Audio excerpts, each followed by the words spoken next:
Biblia imeeleza wazi. Yesu alisema, kwa maana mambo hayo umewaficha wenye akili, ukawafunulia watoto wachanga. Watoto wachanga, kuna watu ambao wanadhaniwa hawawezi wakawa wa maana, lakini wanayemdhania leo sio wa maana ndiye anayetokea akiwa ni wa maana, ndiye anayetokea akiwa wa thamani, ndiye anayetokea akiwa na nguvu, ndiye anayetokea akiwa ni mwenye ushindi. Kwa nini?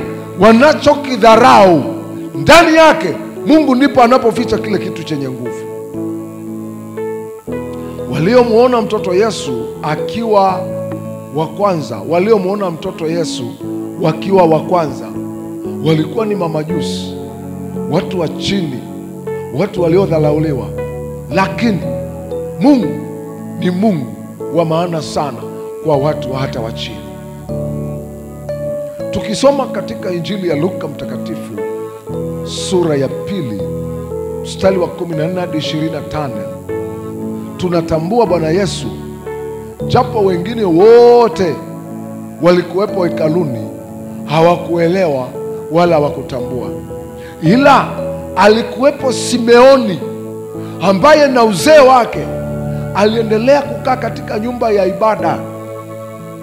Aliendelea kukaa katika nyumba ya ibada akiwa anaendelea kumwabudu Mungu wake. Na alipoona Yesu ameletwa katika hekalu, akampakata mtoto, akasema, sasa Bwana, wamruhusu mtumishi wako kwenda kwa amani kama ulivyosema, kwa maana macho yangu yameuona wokovu wako. Mungu akupe macho ya kuona katikati ya mapito unayopitia. Akupe macho ya kuona, macho aliyopewa Simeoni, na wewe upewe macho kwenye hayo majaribu. Pewa macho uone kwenye hiyo changamoto, pewa macho uone kwenye hiyo shida, pewa macho uone. Ndugu yangu, na kuombea macho, upewe macho ya kuona, uelewe mapito unayoyapitia, ya kwamba Mungu yuko pamoja nawe, ya kwamba mkono wa Bwana hautakuacha wala hautakupungukia. Bwana Yesu asifiwe.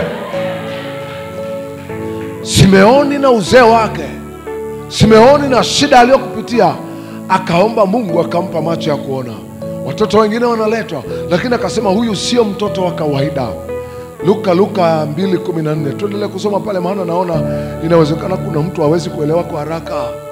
Luka sura ya 2 mstari wa 14.